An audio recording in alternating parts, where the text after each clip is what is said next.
This morning, Uh, and I what got a page? lot. I got a lot. Page 60, picking up after the ABCs.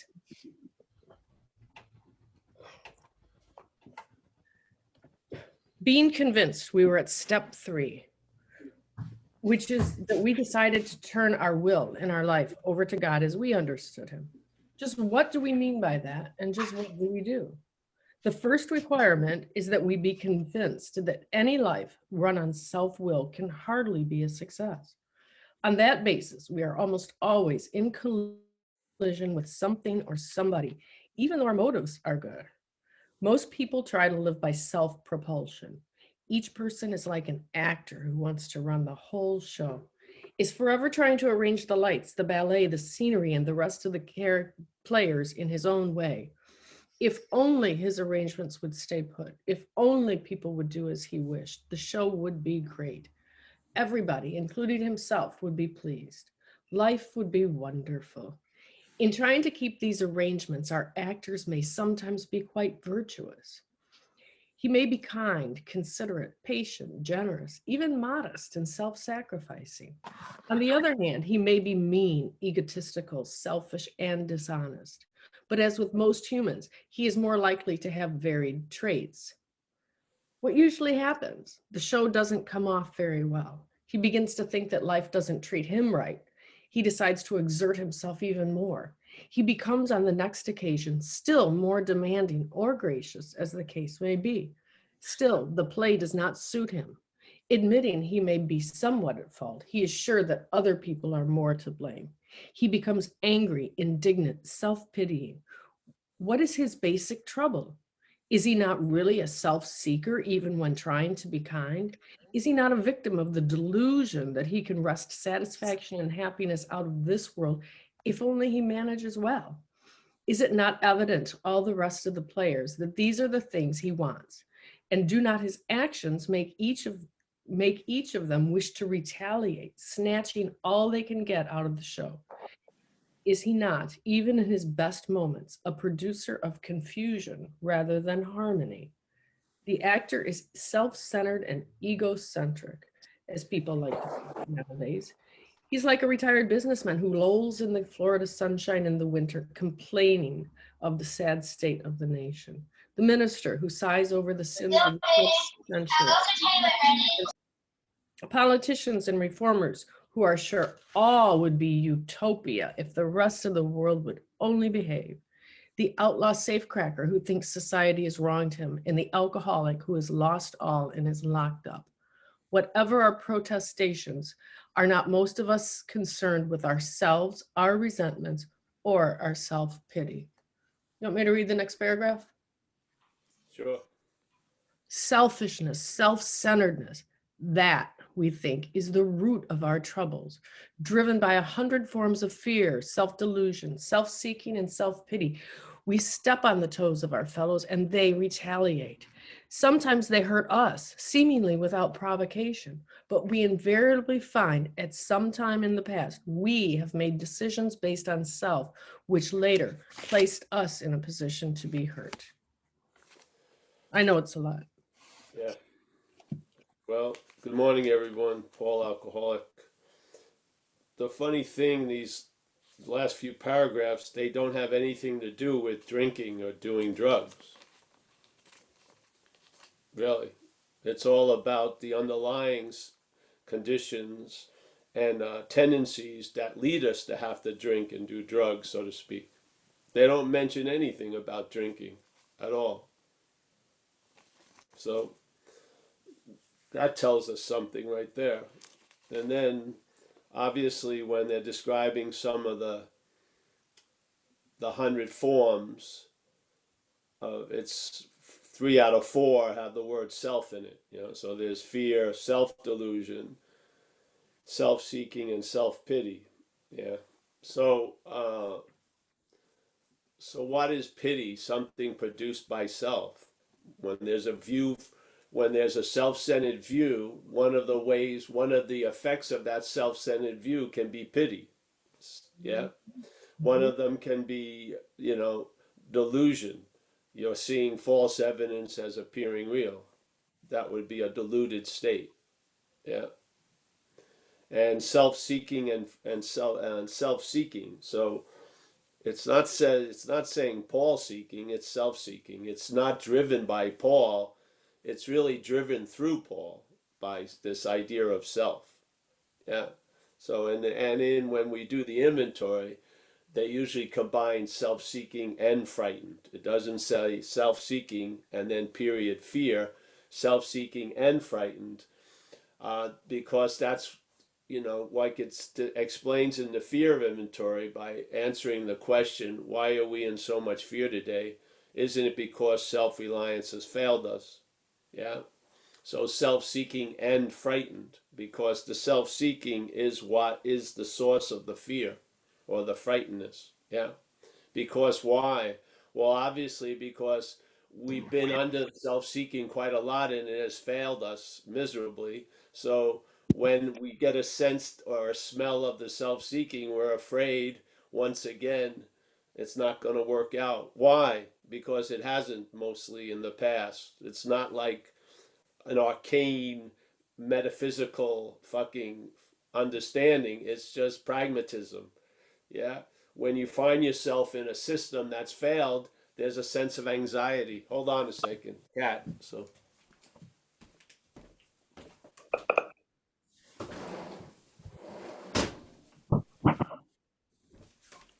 yeah. So why are you surprised?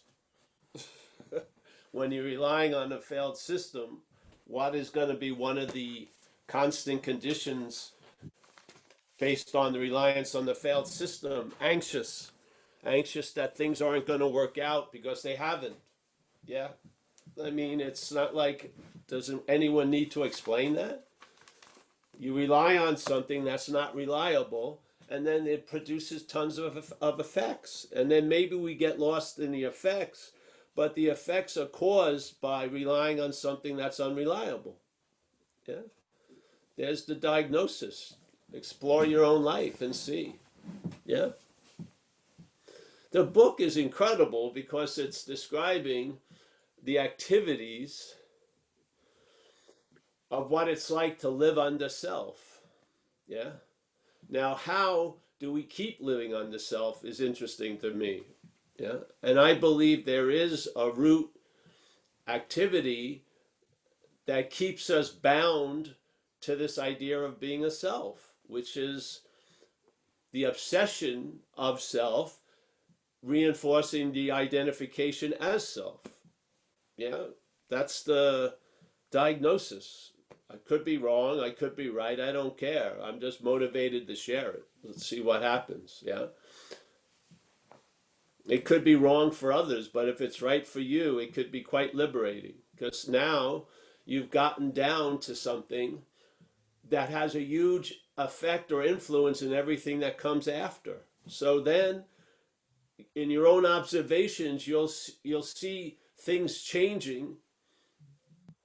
The stuff that comes after starts changing when what's before is looked at. Yeah. Instead of trying to change what's before by changing what's after all day, which is a failed mechanism. It doesn't work because it's, in a way, it reinforces what's before, which promotes the shit that we're trying to deal with now coming more and more. To, like, in my own experience, I swear, when I got sober, I realized one of the strategies that was active was for me not to deal with old shit. I just made up new shit. Yeah. So I was constantly in conflict and drama today, so I couldn't even take a look about what was causing it or whatever because I was so afraid of dealing with the old shit, I just made new shit to deal with or not to deal with. And then unfortunately, it just backs up in the system until there's a blast, something has to blow, you know, and then the pressure breaks out. And then you're like, what the hell? Why? I don't understand. Yeah. But now you can because you're getting an anatomical study of alcoholism and a diagnosis about what's the root of alcoholism. And we're going to know the self by its manifestations. So we do an inventory process. And what happens is stuff that wasn't noticed is now revealed, and what's revealed and when it's revealed, we bring the step 6 and 7. Yeah. And then we go about, you know, my dog took a shit on a lot of neighbors' lawns. I got to go and make amends. But I'm not going to live in huge guilt and shame for 30 years because I didn't take the shit. It was my dog, let's say. So alcoholism used me for transportation. In this world of cars and drivers, I've got to be responsible. I am. It leads to realizing, hey, I'm not accountable for that. I'm not responsible for that shit. If you put some cocaine in me, I'm probably going to do what I used to do 33 years ago. Yeah. That I haven't done in 33 years. I mean, obviously. Yeah. So there's something in me that now, right, let's say is sort of in a forced sleep that if it wakes up is going to produce the same effects it did 33 years ago. Do I call them mine? I don't see that to be true. And I'm always interested in like why in our community, one of the biggest when people turn away from the program is usually around step 4 and step 9. Why is it step 4? Because the parasite that's living in us doesn't want to come under review. And it knows it will. If you look at your role in things, you're going to see its role in things. You are. If you keep looking at other people's role in things, you're not. Yeah, you'll take an inventory on someone else in 5 minutes. You're going through months of excruciating fucking drama to put pen to paper. Yeah, why is that? Yeah, because something has an investment in you not being looked at. Yeah, because you will see self in what you call your behavior. You will. You'll see the commonality of how self has defeated us because it only has a certain finite traits and it manifests in certain ways that are recognizable by the host. If the host has the right knowledge and it's convinced of certain things, it's at a point where it has the eyes to see and the ears to hear. It may need a little bit of a clue, so here you go. There's the clue. Yeah.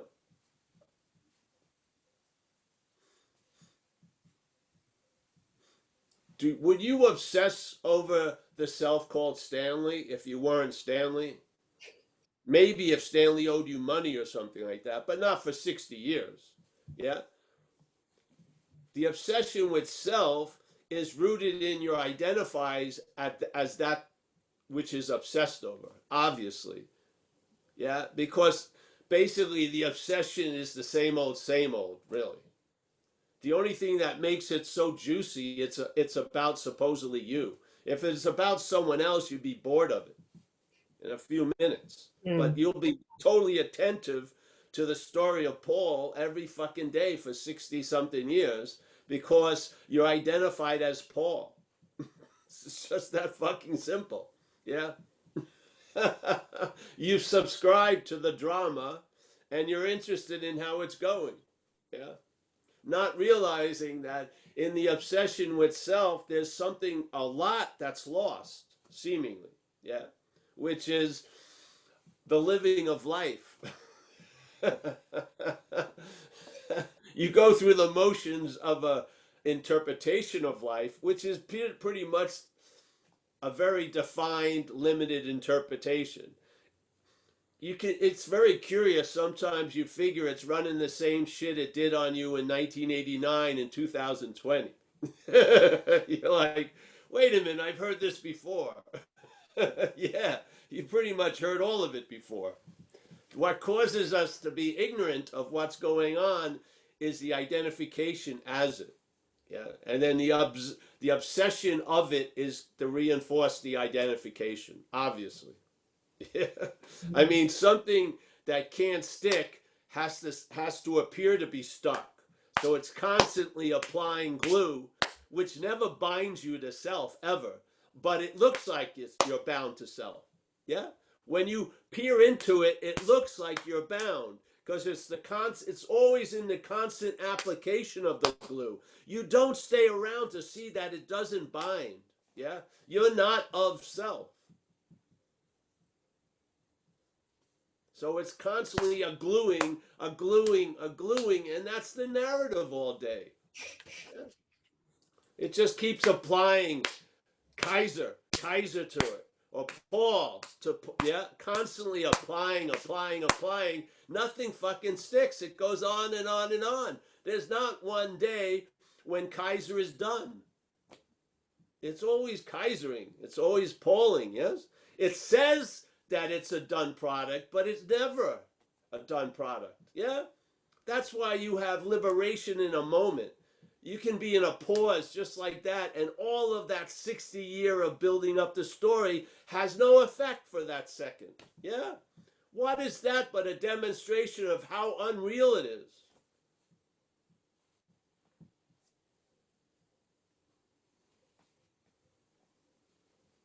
So yeah, I love this thing. I love the whole book, but I think some things are underappreciated. I feel like uh, the quitting of God is important to notice. Yeah, because it's put before the biggest principle of the program, which is reliance on something greater than self. So it obviously it's an activity of self that may alter or mutate the principle of relying on something greater than self. If self thinks it's taking the third step, it's going to be a transactional deal, so to speak, really. It will give over this and this that's giving it trouble, but it won't give up its hope for meeting up that beautiful babe, yeah? It won't, it'll be a very selective turning things over to the care of something else. With the clause that I can always take it back at any second. That's not surrender. That's a transaction. And you're looking for a result, yeah? If you don't get the result you like, you'll fucking break the contract. Because it's really the mental state is playing God with the third step. It is. It's playing God. It's it's saying, oh, I'll go along with this unless I don't want to. And I'm sure as hell not going to do an inventory. That's fucking for sure. Yeah. Why should I have to do an inventory? The resentments, I'm not feeling the resentment now, but you're feeling the effects of the resentment, of course, for sure. Yeah, because it's part and parcel of the story of being Paul. Yeah. I don't care if it's not alive, it's a brick in the wall. Yeah. So just look at the patterns of how self has defeated us. Why not? Doesn't take long. Share it with somebody else, and then you'll have the eyes to see shit before they take form. And you can do steps 6 and 7 on it. Yeah? So you take the raw goo before it's made into something, and let the higher power make it into something. Yeah? If you do 6 and 7 5 weeks later, it's like an autopsy.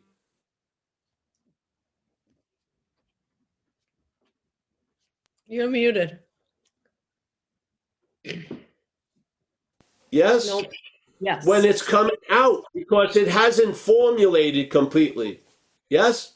It's just there. It's just the first F and the U of fuck it. It hasn't completely made a fuck it yet. Yeah? So you bring it to step 6 and 7. Hey, I'm entirely ready to have this reconfigured because I know the old knot. I do. I can see the strands getting put together. Yeah? And I end up being alone and right. Fuck. Yeah? All right. So that, it's like surrendering a rope. Yeah? If it's surrendered to self, the rope is turned into a noose. If it's surrendered to the higher power, it turns into a way to get out of a hole. Yeah, it's the same rope. It's the same energy that's happening through us. But what's directing it? The premise in the program is self has been directing it. Yeah? 100 forms of fucking self.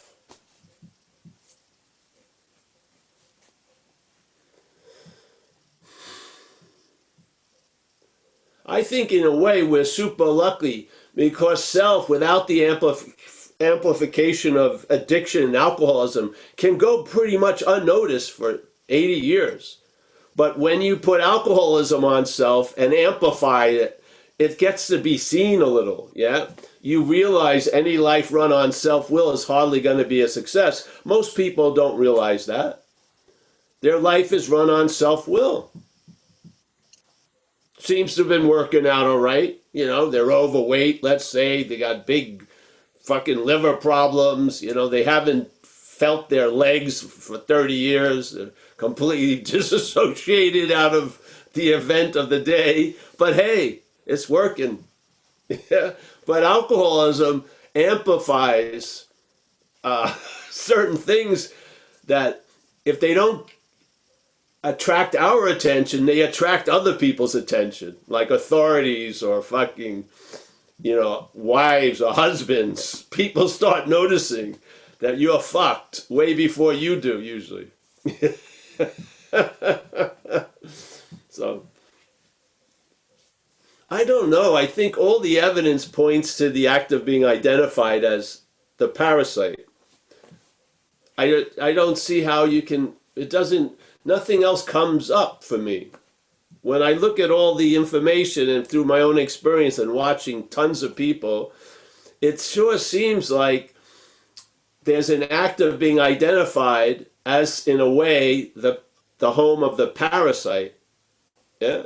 And therefore, our life is basically to further the self's agenda, not our agenda. And so weird, you know, it's a weird thing. You want freedom and everything like that, but in your pursuit of freedom, you're being lived by a self, by a parasite. Shit. So yeah, all this stuff, it didn't mention any of our solutions to the problem. It was just describing the problem. It wasn't describing drinking and using. It's just describing, well, this is what happens. When you're seemingly virtuous and kind, that can also be self-will. What? Oh yeah, I only thought self is when I'm an asshole and I'm fucking everyone off. No, I'm a smooth little mover and I'm trying to get my agenda made. Yeah, that sounds great, but maybe your agenda ain't your agenda. Maybe your agenda would be more aligned with the hope we have of the higher powers plan for us, which is happiness, joy, and freedom. Who knows? Yeah, I'd rather go with that.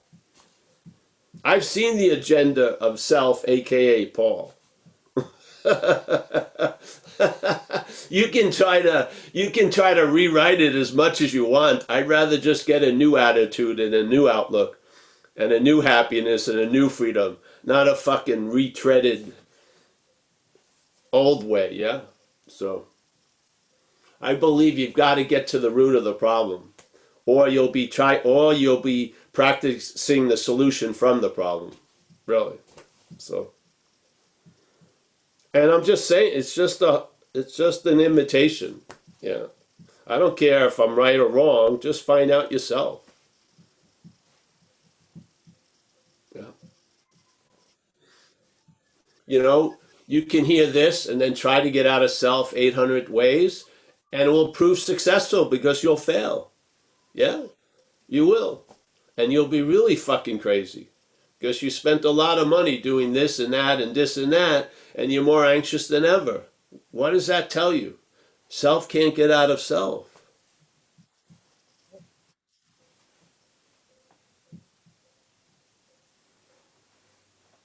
Just tell the truth. Yeah.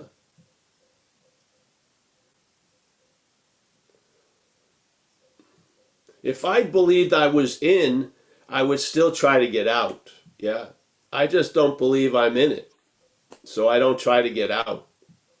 Truly. If I felt I was in self, I would want to get out, obviously. It's uncomfortable there. Yeah. I can't even seem to be in this moment because I'm occupied by frenzy concerning yesterday and tomorrow. Yeah, of course I would try something. But the point is, what I found from my own experience, wanting to get out doesn't work. It reinforces the reality of being in, and that's not true. So my out is before I was in. And that out doesn't provoke much effort and action. It doesn't. It's just you're out. Yeah. You're not living in the fear of going back in. You're really not. Yeah.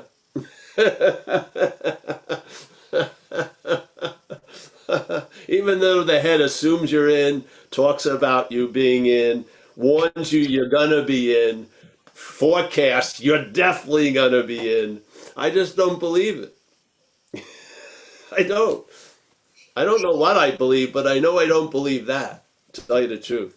I believe that it was false evidence appearing real to false evidence, to tell you the truth. Yeah. When I'm up the ass of self, false evidence appears real. It does. Yeah. False evidence usually has to appear to be real to false evidence. It doesn't appear to be real to real. It doesn't. Yeah. The reality has to be under a false evidence pretense to keep taking false evidence to appear to be real. It does. I would say the act of being identified as self fits that bill. Yeah. When you're identified with what you're not, you're now in a state of false evidence, and therefore when false evidence is presented, you take it to be real.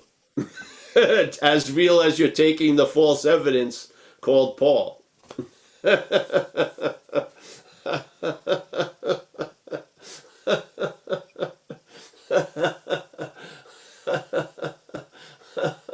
You want to learn how to discriminate between true and false out here, you're not even doing it in here.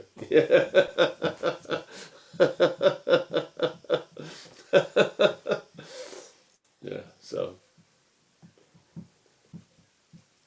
Well, let's open up whatever.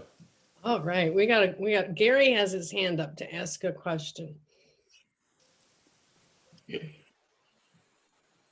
Hi, Paul. I'm a little afraid to ask this question, but maybe there's a Zen bitch slap in my future. Can you hear me? Yes, yeah. Okay. So,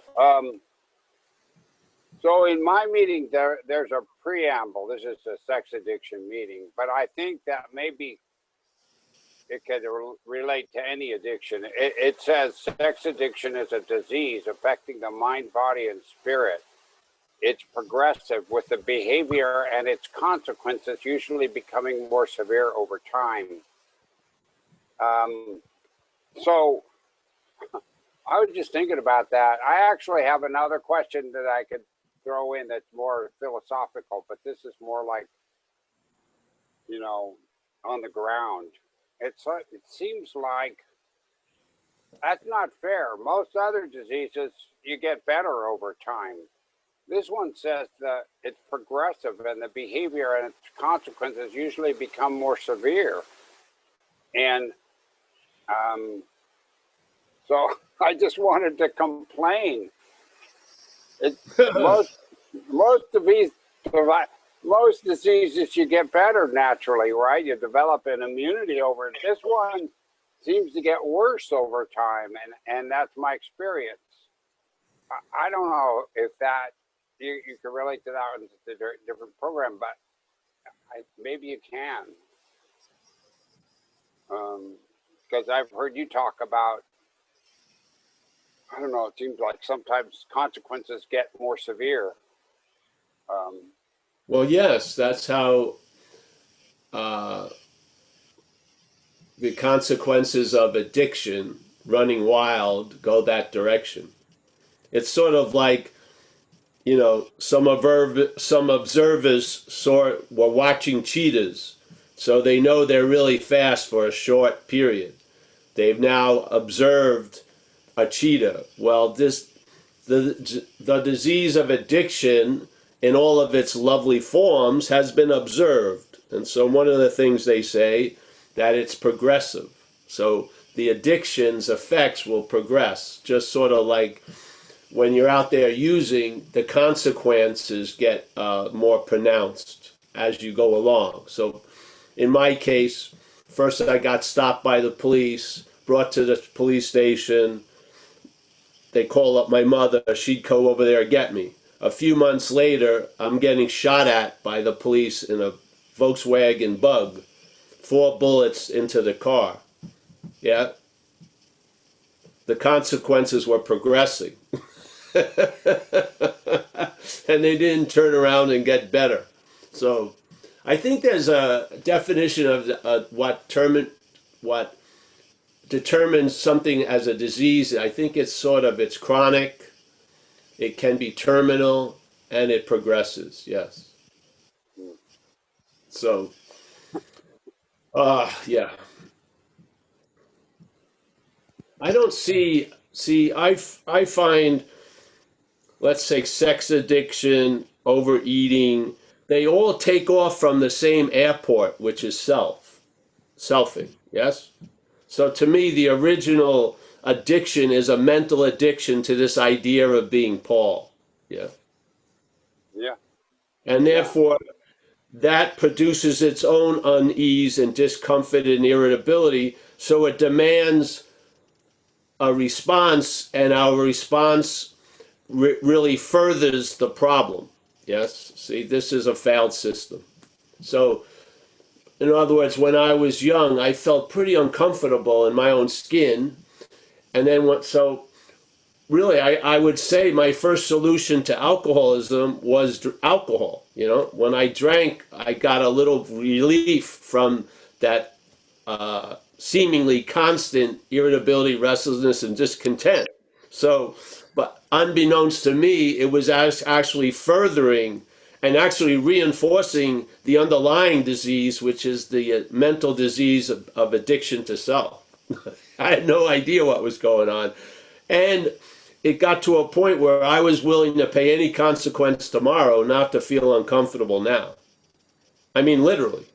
So, and so I would say that's progressing. I also believe recovery, when we're talking about recovery, is progressing also. Yeah.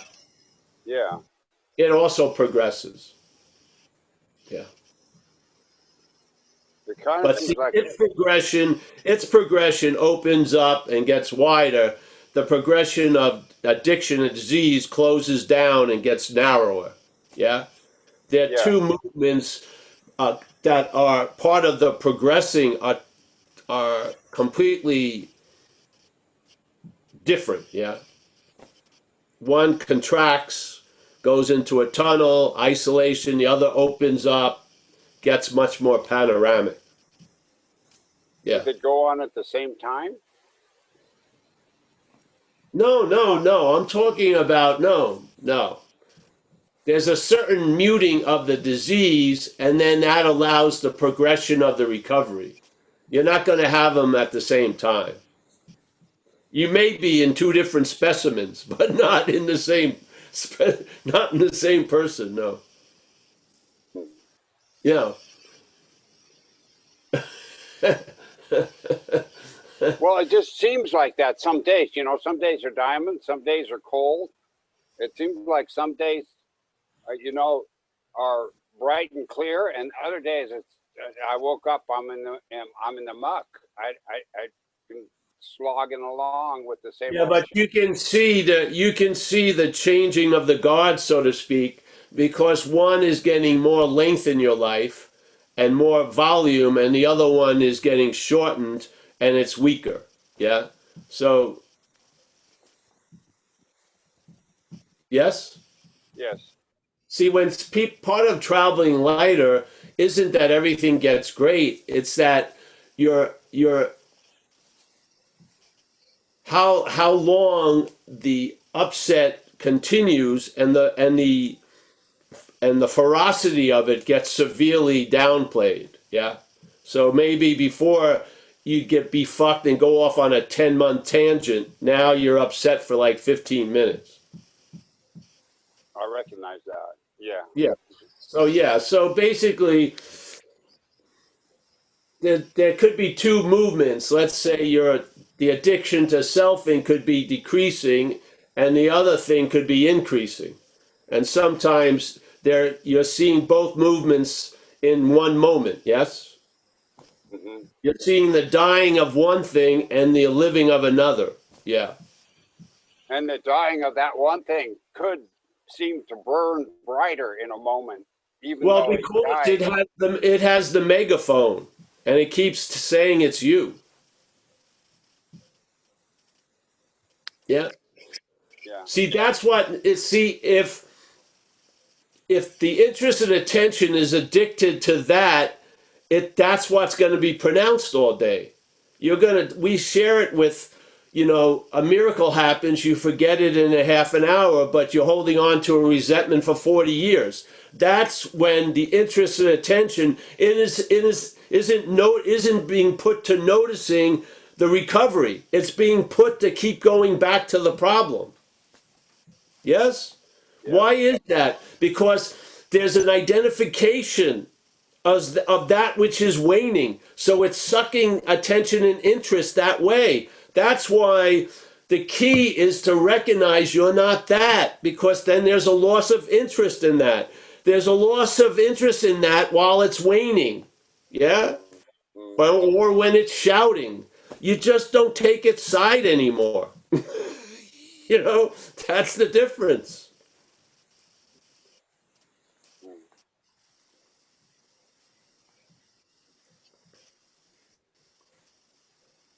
It seems like it's a sorting out of voices. Sometimes, you know, I'm not sure who does the sorting out of voices, but it seems like there's a voice that would claim that I need to act out, and there's another that says, well, you know where that goes. You don't want to go down that road again, and and and it's not really you anyway. And I don't know. It seems like there's a sorting out, and gets a little crazy in there. And there's a sorting out. And the thing is, I don't listen. Voices in and of themselves are suspect. Yeah. I think that's sort of described with the idea of being virtuous and kind and thinking that's definitely not going to be self-willing, but it is at times. Yeah? So voices, I don't have much. I'd listen to something that you can hear, so to speak. Yeah. Thank God. Really. I do. Because it's shown me below knowledge and around knowledge and over knowledge that it's it. Yeah. So all the voices that are heralding a departure or a new coming or this or that, I don't really have that much interest in it. Yeah. Yeah. Yeah. So Maybe. sometimes when the system is losing attention and interest, that's when it's the loudest. Yeah, it's like it's dying throes. It usually brings out the big guns. It's never gonna be different, or you're never going to be loved, whatever. It just, and sometimes it's run out of fucking gunpowder. The salvos, they don't even land close to you anymore. You're not ducking or shit. It's like a blind person trying to shoot the cannonball. You're on new footing, yeah, and it's sound and reliable, yeah.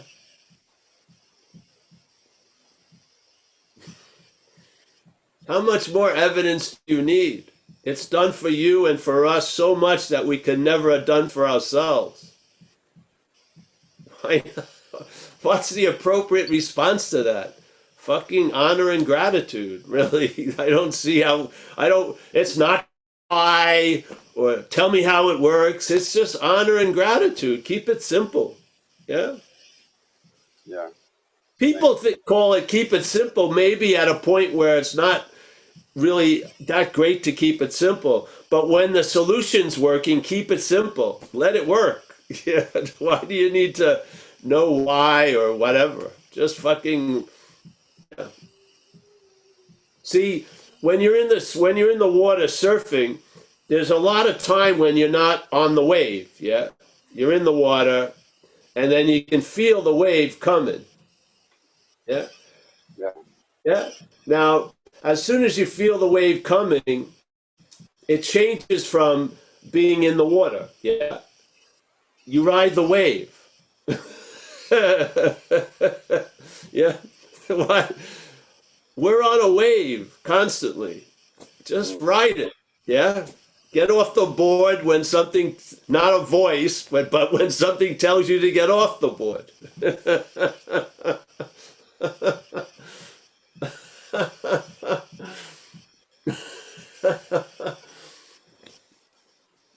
That's why I like doing steps in 6 and 7 at meetings. So, because you're at a meeting and maybe you think, oh, there's no need to do anything at a meeting. Well, there's steps you can do at a meeting. There's 6 and 7. You're going to hopefully hear a lot about them at an AA meeting. Yeah.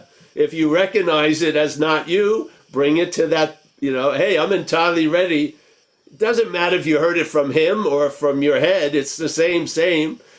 I'm entirely ready to have this reconfigured, and I ask that power to reconfigure it. Yeah? Yeah. I don't stop the meeting and go, wait and watch. I'm going to do steps 6 and 7. Behold the glory. No one knows what's going on. I'm just in there. Something they said triggered a dead ember of alcoholism. I go, hey, wait a minute. I'm entirely ready to have that because I want all the space to be reclaimed. Yeah? You know what I mean?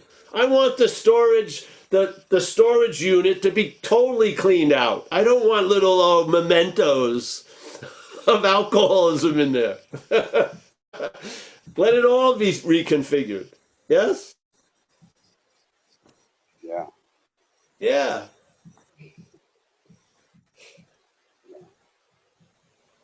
See, there's only the seeing, and you're seeing two aspects, yeah? One's coming, one's going. Yeah. The one aspect that's going wants to say it's never leaving. And the other aspect doesn't say a fucking thing. You just sense it, you feel it, you know it before thought. Yeah. It's sensed as a presence, not as a sentence or a voice speaking to me. It's sensed as a presence. Yeah. Mm. Yeah. Yeah. Yeah. So you have the ears to hear. You can tell which one is which. Yeah. I hope. Yes. It helps to come to a meeting and get reminded, it seems. Well, there you go. Yeah, because there's a familiarity. There's when it goes by, you want to look back and watch it go.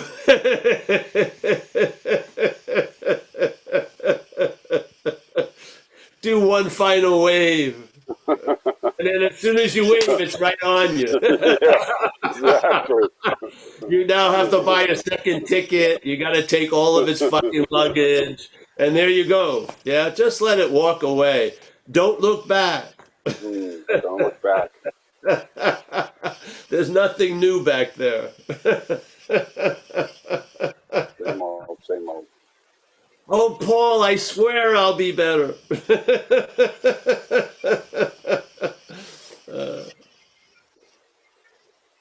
A parasite is a parasite is a parasite. There's a parasite. No point where it becomes a service animal or a friend or like this. You might as well look at it in that way. Make it stark so that you can recognize it. Maybe it'll become friendly or subservient or, yeah, maybe. Who knows? I feel it, and then it becomes more a center of comedy than, fucking a prediction of the future, which I like. But we want to paint a stark picture so you can start recognizing something that you've been calling you all your life as something other. Yeah, because that's the only way interest and attention is going to move somewhere else. You've got to break the identification as, because that's it's almost like interest and attention are like bloodhounds. They've been given a scent of self, and so they just keep following it. Yeah, you've got to convince the bloodhounds it ain't you, and then the bloodhounds will go on other hunts. Yeah, Give them a different scent. they already have a different scent. They're just constantly being reinforced with the old scent. Yeah, Yeah. you've had a Makes spiritual sense. awakening. You've got a new scent. Yeah. Yeah. Sort of like no scent, but yeah. But it's quite directive to me. Yeah. Cool. Yeah. So now you have the habits of being here instead of into what's not happening. These habits form, and therefore you're not in the pursuit of getting into the moment. You come to a realization you can't be out of a moment. Yeah. This is all that what happens when the false evidence stops appearing to be real. You start seeing things blue is blue and red is red, and things start explaining themselves to you. Yeah, it's yeah, yeah, and it builds into a momentum, and then there's radical changes let's say on the level of attitude and outlet. Look, you'll actually be looking from a new attitude and a new outlook. That's awesome, incredible, and a new freedom and a new happiness. I just love the words they use, the new. Yeah. Because the head wants you to rehash and rehab the old freedom and the old happiness. And it wants to keep having the same old attitude and the old outlook, just put on some different glasses occasionally. But no, this is a sweeping change of the whole basis of what we call our experience. Yeah, which is awesome. Yeah. All right, Gary. Go Thank back to you. the corner. All right. Nora's going to come in, Paul, with her question. All right. Hello? Yeah, I'm trying to stop the video or start the video. Okay. Okay. It won't come, the video. So anyway, I just wanted to say, Paul, I'm so grateful for what you said about, you know, here we are, about, you know, in our addiction, you know, like I was a heroin addict, and I went to hit rock bottom pretty quickly, you know, and it was hell. Coming back was hell, but I had a spiritual awakening, and I just felt so fucking grateful listening to you, because it just highlighted, you know, what a gift, what a fucking gift that was, you know, even though it was hell for a few years coming back, but only for that, you know, the spaciousness wouldn't have arisen, you know, have arisen. And it's like, I was curious about, you know, when I was in addiction, the commentary was like crazy. It was all the time, you know, da, da, da, it was so active. And in latter years, there hasn't been. It's been pretty quiet for a lot of the time. But when I get on Facebook or something, on my family site or something, and someone says something, and I just get so fucking mad, you know, and I feel this anger rising up. And, you know, it doesn't last that long. It kind of shifts, you know, but I can feel this fucking, you know, what the fuck, you know, or whatever, or reacting to something or whatever.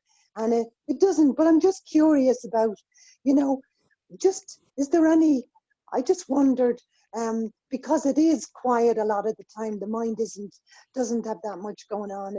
It doesn't react that much, but when it goes on social media and there's a kind of self enters full stage, front stage, and goes crazy. So I was just curious about, you know, have you any kind of tips on something, I don't know, something that kind of before that reaction starts or whatever, you know. Yeah, don't go on media. Don't go on Facebook. Right, right. It's sort of like the statement of practice these principles in all your affairs. And if you can't, limit your affairs. So limit your Facebook visits. Right, Yeah. right. It's not, you Yes, don't need a metaphysical answer. Just don't go to the platform that triggers right, it. Yeah. Right, it And if happens you when, have anger come up, why not bring it to 6 and 7? You see, for me, we're like an incredible natural resource. Yeah. And we're going to be mined. Something's going to come in and use our resources to make shit. Yeah. right, yeah, Now, we've had self be the director of the mining, and we've seen what it brings up and what it calls gold and what it thinks right, is valuable. And we also have had an example of being the exact same natural resources, but the resources being used completely differently by the direction of the higher power.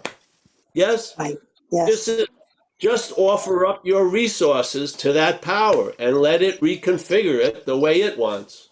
And you and I and others will be better for it. right, yeah, We make shit up, don't you see? We're dreaming. And many of right, us are making a lot of shit out of nothing. I mean, yes, I always use the old story of Lazarus being raised from the dead by Jesus was one of Jesus's supposedly top 5 miracles. But at least Lazarus was alive at one time. We're making shit out of nothing all day. You know, that's an incredible, powerful resource, isn't it? It's not in our hands. It's been in self's hands. And look at what it's done. It's moved us out of living and parked us in an interpretation of life from a self-centered, myopic view. And seemingly not having any way out, we try to get out by any way possible because we're identified as the system. Yeah? right, Now we've right, been introduced to something else that will take the same natural resources that we are, all that potential, and make it a win-win for us and others. Yeah, we'll put it to right, finding a better form of use. yeah, So we're going to be directed by something. It's right, what's going to direct us is going to produce the effects. yeah, Yeah? So in the world of recovery, it's either being directed by the higher power or by self. Yeah. You can tell you can tell the tree by the fruit. Yeah. So when it says that, hey, we manufacture our own misery, I don't believe that. I believe we can manufacture tons of shit. What we're going to manufacture is going to be directed by who's running the factory.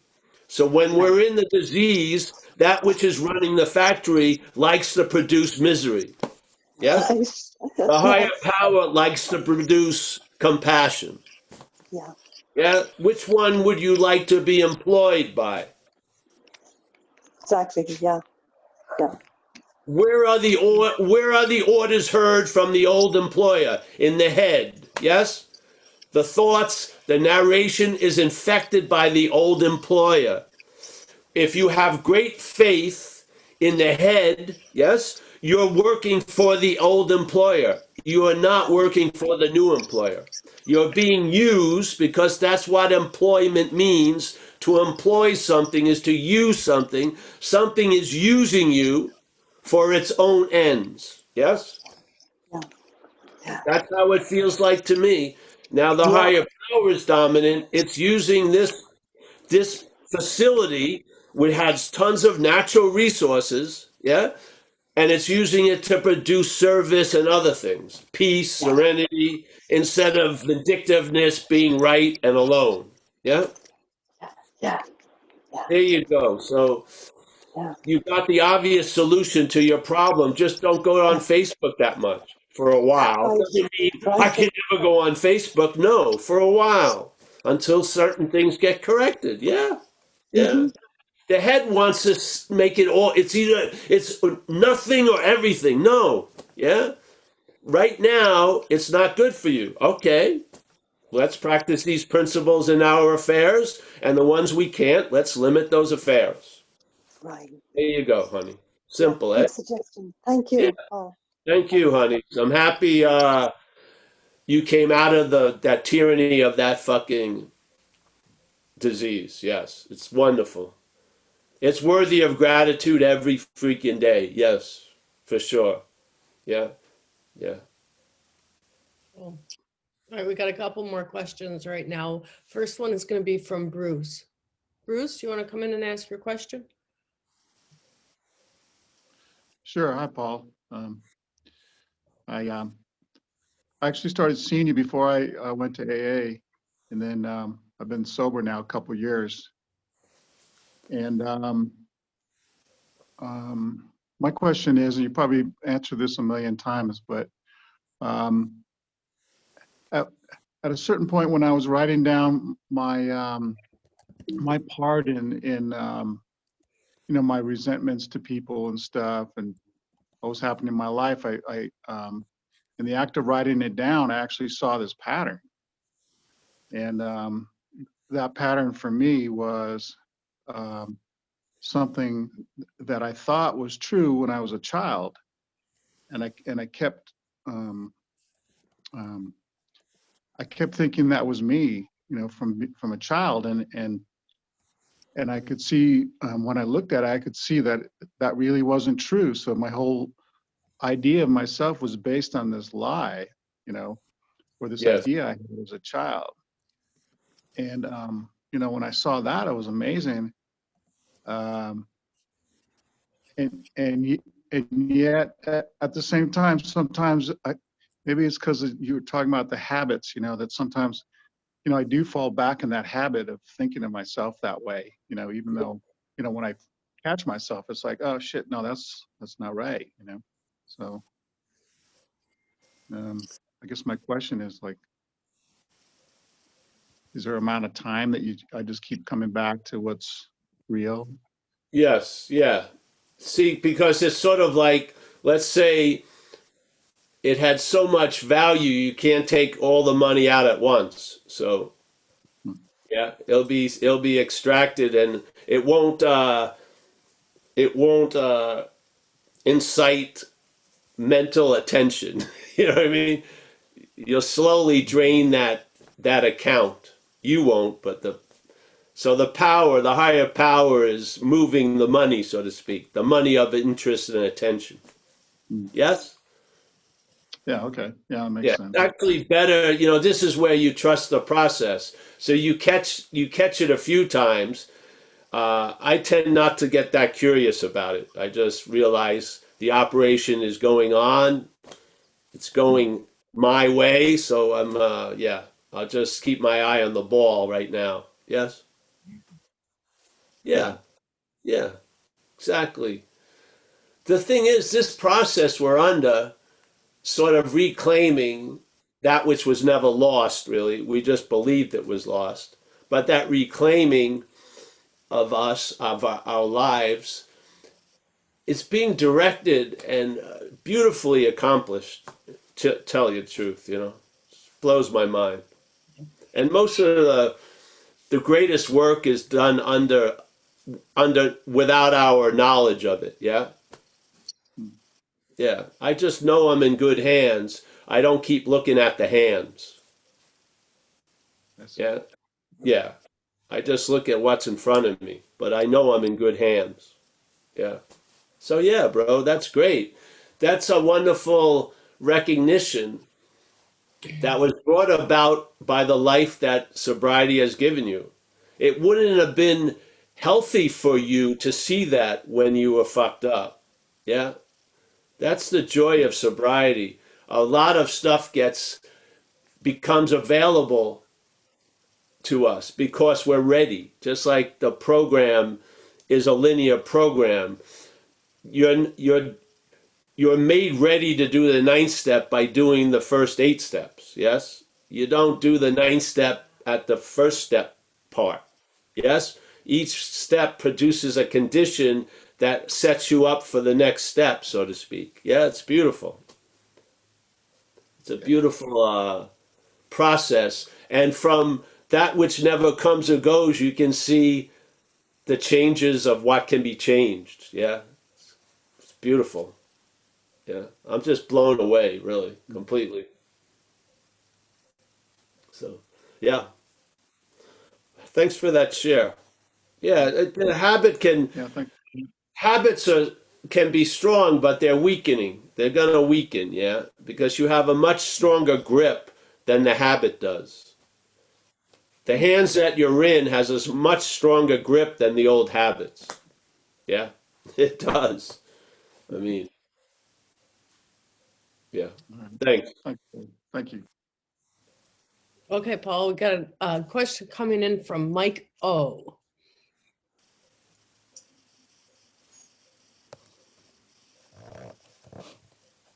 Can you unmute yourself, Mike? That would be terrible. Like if a guy named Mike called me and I'd always go, "Oh, what?" Jeez, Hiya, Paul. that could work in somebody's head pretty well. Mike, Mike. All right, Mike. Good to see you, Paul. Good to see you. Thanks ever so much for your talks. I've been making some notes, but I'm a little bit confused or need some more elaboration. Where you were talking about faith is a force of the mind, Yes. which I get, and that faith is a realm before thought. Yes. This is where I got confused. Faith is a reliance on thought. Which No, see, faith can be put into thought, but it's before thought. Yeah. right. Faith is what allows thoughts to carry such meaning. The thoughts themselves don't, but the my is the aspect of faith. Yeah. The faith is being transferred into the thoughts by calling them yours. Now they can ruin your day. Yeah. Right. Yeah. That's not the power of the thought, it's the power of the faith in thought. Right. A thought doesn't ruin your day, it's usually your thought that ruins your day. Yes? Yeah. So That's the movement of faith. Is the faith that these thoughts are about me. Yeah? That's what gives them so much meaning. So yes, what I say is this: faith is this force, but here it's going to manifest. It's going to manifest here in what it's put into. So if the faith is put into the thought system, it produces anxiety. That's what it does. Yeah. I suppose the faith being in God. Yeah. If the faith is put somewhere else, it produces an ease and comfort right now. It's the same energy. It matters what it's put into. The self would like to direct faith to the system that supports its idea. Yeah? So the self has really no ground unless there's faith in thought, because the self comes about by being thought about. Yeah? Yeah. It's assumed. It's all selfing, really. There is no self, but the sense of being a self is produced by faith in thoughts and reinforced. Yes, yes. You're thought about. That's what happens. Yeah. Cool. Thanks. Thanks very much, Paul. It's a hard thing, but I have a large amount of faith in the force of faith. I do. I believe I believe Bill W. is sniffing around it on page 53 in We Agnostics, which I want to just say, the last part of it, it's pretty profound, where he says, without knowing it, had we not been brought to where we stood by a certain kind of faith. Yeah, faith in the fucking thought system. Yeah. It was telling me what my feelings meant. I got to get out of here. They're going to fuck with me or whatever. Yeah. That was faith. Yeah. For did we not believe in our own reasoning? Well, here's another way of saying having faith in thought. Yes. Yes. Yes. Did we not have confidence in our ability to think? Another way of saying faith in thought. Yet we had been faithful abjectly is a pretty incredible word. Abjectly faithful in the God of reason. What is that but how we think things are going on, yes? through thought, through conceptualization. Yes? That's what he's talking about. So in one way or another, we discovered that faith had been, and I would also put in, and is involved all the time. It's not that it has been and now it isn't. It has been and is involved all the time. That's an incredible force that most of us have no fucking idea about. We're talking about a faith and shit like that. And then some people will say, I don't have any faith. They don't believe there's faith in that. There's faith that they don't have faith. There's nothing, everything that comes after has faith before it. Yeah. And it wields a huge juice. So whatever it's put in, and if there's something that's directing the faith, let's say self-centeredness, you're going to see the tree by its fruits. Yeah? Look at people's fear inventories.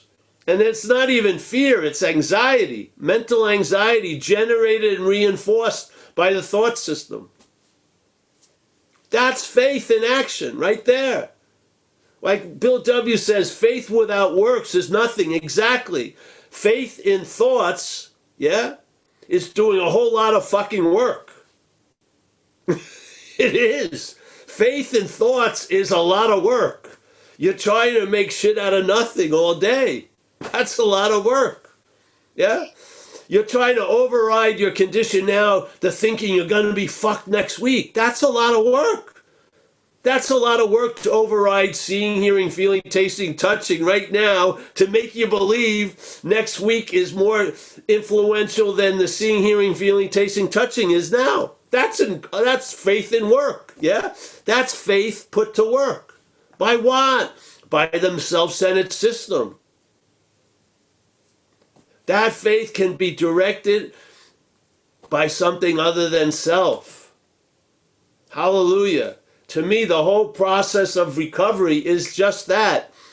We leave the situation of trusting the finite self, and we start experiencing and reflecting and observing the effects of trusting what's infinite. That's it. That's the whole program. Yeah? That's the better way. So first you got to see, what the hell am I trusting? You think it's you. It ain't. You have faith in something that's not you. What? Yeah. And you can't move that faith because you'll try to move it as something that's not you, which will be more faith in that which is not you. So self can't get out of self. Self can't deliver the faith to the infinite. It would be faith in the finite, believing it can deliver the faith to the infinite. Yeah? You can't get out of self as self. Caputo, done, finito. Yeah. But there's a new way. No, it doesn't fucking matter. It's going to fail just like all the old ways. Self can't get out of self. You have faith that that's not true. There's faith that self can get out of self. That's why we go back to drinking. That's why, because we have faith. It's going to work this time. I'm not going to get arrested. Yeah, I'm just going to have a snort. I'll never shoot coke again. This is all based on misdirected faith, yes? How does false evidence appear real? Through faith. Faith in the false evidence. Why do you think, I'm not going to get into Jesus much, but as Jesus, from the reading the Gospels, he put a lot of attention on faith. He would say it's done according to your belief, as you think, so it is. So like that. He was talking about we're an incredible natural resource, and shit can be made through us all fucking day. It can be misery, it can be fucking ease and comfort, it can be being right, it can be or being okay. It can be a lot of different ways, but it's really going to be directed by what's running the show. Yeah? And in our world, in recovery, there seems to be two options, self or the higher power.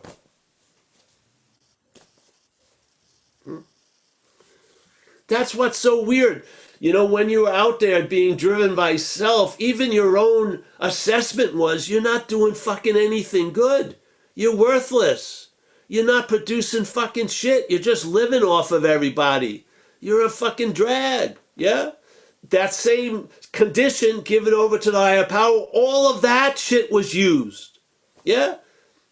You could go in and talk to someone about the depravity of being incomprehensibly demoralized and help them with it. Yeah? That's the difference between the higher power and self. The higher power uses everything and gives everything value. The fucking self demeans everything to give itself value. I mean, it's such a stark contrast, yes? Before and after you're sober. If you stay sober, the contrast gets more and more stark, yeah? You're content and satisfied, which you never seemingly were. You were always attempting to get satisfied by an insatiable addiction. Yeah, well, there is a solution. Thank God, eh? Thanks something. Yeah. Yeah. Yeah. Yeah. Oh, Kurt wants to make a comment, okay? Yeah. Hold on, I gotta get him on Go mute. and make a comment. Not cooperating. Here he Hey, comes. Paul. My clothing. Hey, can you, I mean, what just came up for me was I was thinking hoping against hope. You know, like it's like that hoping against hope, your hope isn't hope. It's that illusion. Can you riff on that for a little bit? Well, it's that illusion they talked about, that thing, you know, if we could only manage better. But the fact is, you can't. That's the fact we keep running into. Because false evidence brooks facts. It doesn't go with the facts. So this is, it also, again, it said being convinced twice in the first paragraph that we read. It's necessary. What is, at the point of being convinced, you're at the point of faith being redistributed. That's where you're at. When you finally become convinced that this is a failed system, your faith is ready to be moved. Yeah? Onto something that works. That's why it's so essential in the program recovery being convinced. Because that's basically the transfer moment of faith, really. You lose faith in the system that's failed you, and you're open to a new way. Yeah? And the new freedom and a new happiness, it's not a rehab of the old way. It's a completely different program. Yeah? And then your faith produces effects just like it did before, but these effects seem to be based on win-win. They seem to be pretty inclusive. They're comprehensive. I do well and you do well. Yeah, it's like you get fucked and I do great. It changes, yes? And I feel like the action figure runs better with this currency. This way works better. Yeah, it lends to being at peace, not so irritable, restless and discontent. I'm chilled out. I have a sense of satisfaction. So my pursuit of happiness is pretty slow. You know, I'm not chasing it. And yeah, I can tell the tree by its fruits. You know, I mean, what is it going to take? 800 coconuts hitting on your head to finally get it? You know, you've left the mental desert and you're in the heart's tropics, so to speak. Fruits abound.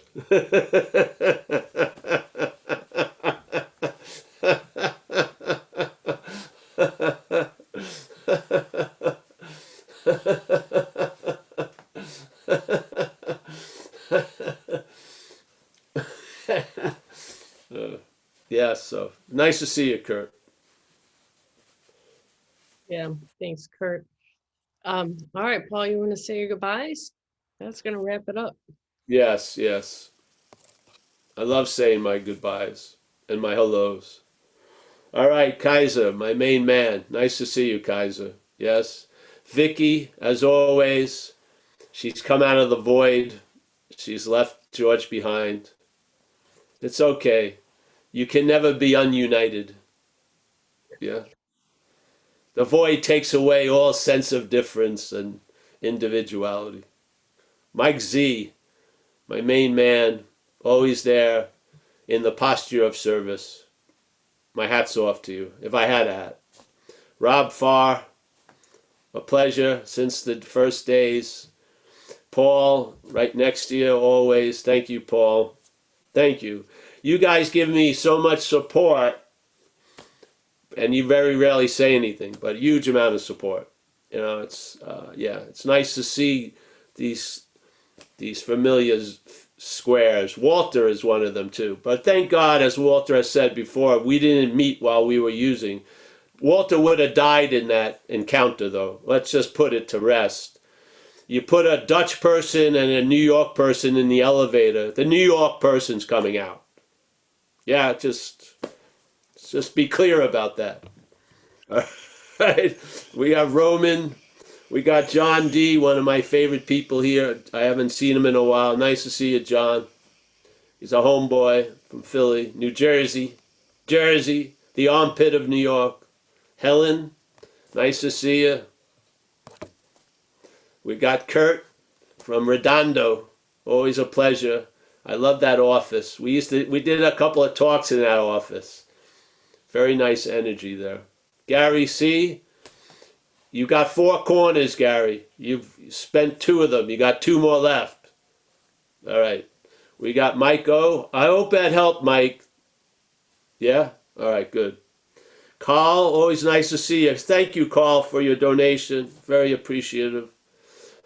Verena, I'm always happy to see you, honey. And there's a nice fire behind you. And there's a fire inside of you also.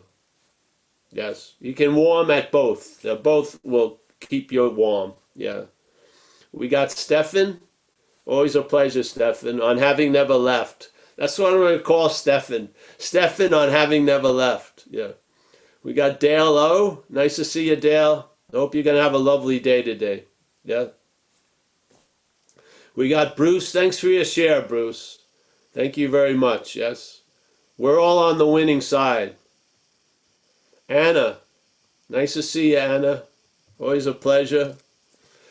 We got Michael, Stacy, the Madeira connection with Mickey, and Ann is squeezed, the Chicago. She's yeah. I have a lot. Yeah, it's always I like this threesome right here. Michael, Ann, and Mickey. Yeah. Dimitri, nice to see you, Dimitri. Yeah, yeah. We got Skyla. Skyla, great. Yeah. Always good to see you, Skyla. Yeah, yeah. Izzy, nice to see you, Izzy, from the UK. Always a pleasure. We got, yes, Irish Nora. Irish Nora. Thank you for your share, Nora. Yeah. You may not know this, but you're a lifetime member of Zen Bitch Slap. That should bring you a certain sense of ease and comfort, I hope. We take care of our own. All right, we got my main man from Long Island City, not far from Rockville Center. That's where I got my, I got arrested a lot in Rockville Center. A whole lot, yes. It scarred me as a young boy. Chris from Mammoth Lakes. Must be damn cold up there. Yeah, yeah. We got Vanessa H. Nice to see you, Vanessa. Oh, I just lost your square. Hold on a second. We got Nancy B. We got Amy from Seattle. Always a pleasure. Nice to see you. We got Wrath of God. Joseph. There's the Wrath of God. We got the something from Mexico. Yes, nice to see you. Eddie. I lost that other lady. Sorry to say that. What's this? Oh, we got Roy, Vanessa. Here they are. No, and then we got all these. All right, Jeff, Joseph, PK. I got him. Jeff, Nevin, Ian. Hey, thank you, everybody. Thanks so much, and we'll see you hopefully soon. Yeah. Yep. Yep. What's today? Today's Thursday. So Yeah. Saturday. Saturday we'll be doing the non-duality, and yeah, just hey, let's all practice Rule 62. Not take yourself so seriously. All right. That's right. See you guys. Thank you so much. Yeah. Well, thank you so much. Today was just delightful. All right. Great. Yes. Thank you. Yeah. It's not going to stop, honey. I know. It just keeps coming. And I just realized that when we're here, that this laugh has developed, but it doesn't come from where it used to come from. You know, Yeah. it comes from that spot where truth hits. It's just, yeah. Thank you. Yeah. That's very insightful, honey. Yeah. You're on to something. Now just don't let your head claim you're on to something. You've been warning me for months.